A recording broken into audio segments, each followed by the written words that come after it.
This is Vivek speaking and welcome to my YouTube channel A5 amount classes. आज मैं आपको जानकारी देना चाहूँगा use of is am are was were will be shall be. कहने का मतलब is am are was were will be shall be का प्रयोग। इसका पहचान है आपका is am are was were will be shall be का जो पहचान है, इंट्रोडक्शन इसका है। जिन हिंदी वाक्यों में कर्ता मतलब सब्जेक्ट, अन्य शब्द मतलब अदर वर्ड तथा सहायक क्रिया हेल्पिंग वर्ब होते हैं, वहाँ is am are was were will be shall be का प्रयोग होता है।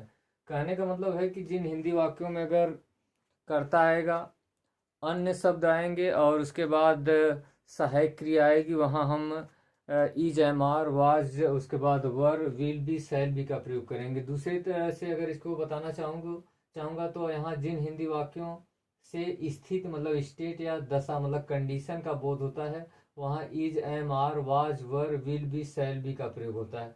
कहने मतलब ऐसे वाक्यों में जिससे कहने मतलब किसी स्थिति अथवा दशा का बोध होता है, वहाँ हम is am are was were उसके बाद विल बी शैल बी का प्रयोग करते हैं। जैसे फॉर एग्जाम्पल्स मैं इसके बारे में आपको जानकारी देना चाहूँ, जैसे वह एक खिलाड़ी, इससे एक स्थिति अथवा दशा का बोध होता है, मतलब वह एक खिलाड़ी है। नेक्स्ट इसी तरह है वे प्यासे हैं। देखिए ये भी स्थिति अथवा वे प्यासे हैं, कंडीशन है, मतलब इसमें स्थिति या मतलब स्टेट या कंडीशन का पता चल रहा है। मैं एक अध्यापक हूँ, इसमें भी स्थिति या दशा का इसमें बोध हो रहा है। या दूसरी तरह से इसको बताना चाहूँगा, वाक्य में अगर कर्ता आ गया, यहाँ देखिए वाक्य में कर्ता आ गया, यहाँ सहायक क्रिया आ गई, यहाँ अन्य शब्द आ गया। और इज एम आर का जो सिंपल प्रयोग के बारे में आपको बताना चाहूँ तो ऐसे ऐसे वाक्यों में मुख्य क्रिया नहीं होती है।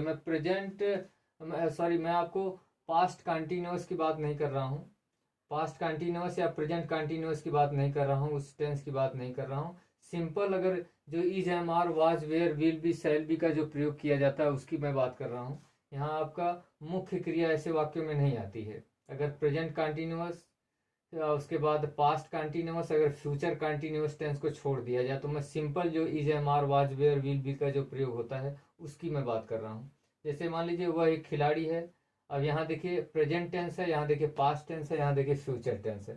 प्रेजेंट टेंस में जो अफर्मेटिव जो रूल होता है, कर्ता के बाद इज एम आर और उसके बाद is oblique am oblique are, उसके बाद प्लस अन्य शब्द। कहने मतलब अगर एक वचन करता रहेगा है से अर्थ है इज लगाएंगे, अगर बहुवचन करता है तो उसके साथ हैं या हो से अर्थ है तो आर लगाएंगे। आई के साथ एम का प्रयोग किया जाता है, हूं से अर्थ आता है इसमें।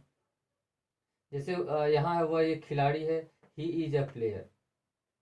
यहाँ देखिए एक वचन है, ही इज अ प्लेयर हो गया। वे प्यासे हैं, दे आर उसके बाद थ्रस्टी हो गया। वे यहाँ दे बहुवचन हो गया, देखिए आर थ्रस्टी। मैं एक अध्यापक हूँ, आई एम ए टीचर हो गया, देखिए आई के साथ एम लग गया। यही अगर पास्ट टेंस में देखेंगे, कर्ता वाज वर प्लस अन्य शब्द हो जाएगा। यहाँ मतलब आई के साथ वाज का प्रयोग किया जाता है, उस तरह एक वचन कर्ता के साथ वाज, बहुवचन जितने कर्ता होते हैं उनके साथ वर का प्रयोग किया जाता है। जैसे वह एक खिलाड़ी था, ही वाज अ प्लेयर हो गया। वे प्यासे थे, दे वर उसके बाद थ्रस्टी हो गया। यहाँ देखिए बहुवचन हो गया, वर यहाँ लगा दिएगा। मैं एक अध्यापक था, आई वाज ए टीचर। और यही देखिए आपका फ्यूचर टेंस में हो जाएगा, कर्ता विल बी शैल बी अन्य शब्द। कहने मतलब आई वी के साथ हम शैल बी का प्रयोग करेंगे और जितने भी करता रहेंगे उसके साथ हम विल बी का प्रयोग करेंगे। जैसे वह एक खिलाड़ी होगा, he will be a player हो गया। यहाँ देखिए हो गया वे प्यासे होंगे, दे विल बी थ्रस्टी हो गया। यहाँ देखिए मैं एक अध्यापक होऊंगा, देखिए आई आ गया, यहाँ शैल बी का प्रयोग करेंगे, आई शैल बी अ टीचर हो जाएगा। और अगर यही वाक्य अगर मान लीजिए निगेटिव सेंटेंस में अगर बनाना हो, यही सब वाक्य हैं। जैसे मान लीजिए प्रेजेंट टेंस का है, वह एक खिलाड़ी है, इसी का अगर निगेटिव बनाएंगे तो वह एक खिलाड़ी नहीं है, he is not a player हो जाएगा। और इसी का अगर मान लीजिए पास्ट टेंस में बनाएंगे निगेटिव, तो वह एक खिलाड़ी नहीं था, he was not a player, मैंने सहायक क्रिया के बाद नॉट का प्रयोग करेंगे। और यहाँ देखिए वह एक खिलाड़ी नहीं होगा, ही विल, मैंने पहली सहायक क्रिया के बाद नॉट लगाएंगे, he will not be a player हो जाएगा। इसी तरह आप इसको भी बना सकते हैं, वे प्यासे नहीं हैं, वे प्यासे नहीं थे, वे प्यासे होंगे। इसी तरह नेक्स्ट भी आप बना सकते हैं। मान लीजिए ये आगे आपका वाक्य आ गया इंट्रोगेटिव में, जब वाक्य शुरू में क्या आता है, जैसे क्या वह खिलाड़ी है, तो सहायक क्रिया सबसे पहले निकाल लेंगे, क्या के अंग्रेजी व्हाट नहीं लिखेंगे। इज ही अ प्लेयर, यहाँ मान लीजिए आ जाए कि वह एक खिलाड़ी, वह एक खिलाड़ी था, यहाँ आ जाए क्या वह एक खिलाड़ी था, यहाँ वाज आ जाएगा, वाज ही मतलब वाज ही अ प्लेयर हो जाएगा यहाँ।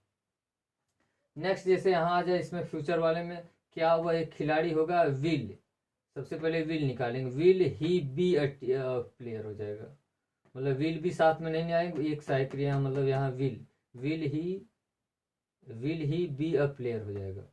मान लीजिए इसी सेंटेंस का अगर मान लीजिए इंट्रोगेटिव एंड निगेटिव बनाना रहे, मतलब नकारात्मक प्रश्नवाचक और नकारात्मक वाक्य बनाना रहेगा, तो क्या करेंगे, कर्ता के बाद नॉट लगा देंगे। जैसे यहाँ क्या वह एक खिलाड़ी नहीं है, is he not a player. इसमें देखिए आ जाएगा क्या वह एक खिलाड़ी नहीं था, was he not a player हो जाएगा, मतलब कर्ता के बाद नॉट लगा देंगे। यहाँ देखिए क्या वह एक खिलाड़ी नहीं होगा, will he not be a player हो जाएगा यहाँ। अगर मान लीजिए यही सेंटेंस मान लीजिए आ जाए अगर टाइप 2 में, मतलब WH फैमिली वाले में आ जाए, मतलब WH क्वेश्चन में आ जाए, जैसे वह क्यों एक खिलाड़ी है, तो क्यों की अंग्रेजी सबसे पहले लिखेंगे, why is he a player, मतलब क्यों की अंग्रेजी सबसे पहले लिख देंगे। इसमें मान लिया जाए पास्ट टेंस वाले में, वह क्यों एक खिलाड़ी था, why was he a player हो जाएगा। इसमें मान लीजिए आ जाए कि वह क्यों एक खिलाड़ी होगा, why will he be a player हो जाएगा। मान लीजिए इसी यही वाक्य है, इसका इंट्रोगेटिव एंड निगेटिव आ जाए उसी का आपका WH क्वेश्चन वाले में, वह क्यों एक खिलाड़ी नहीं है, तो why is he not a player हो जाएगा, कहने मतलब कर्ता के बाद नॉट लगा देंगे। अब नेक्स्ट जैसे है वह एक खिलाड़ी था, इसका अगर हम इंट्रोगेटिव एंड निगेटिव बनाएंगे तो मान लीजिए क्यों लगा के बनाइए, तो वह क्यों एक खिलाड़ी नहीं था, why was he not a player हो जाएगा ये। और नेक्स्ट आपका देखिए वह एक खिलाड़ी होगा, इसका अगर इंट्रोगेटिव एंड निगेटिव बनाएंगे तो वह क्यों एक खिलाड़ी नहीं होगा, why will he not be a player हो जाएगा।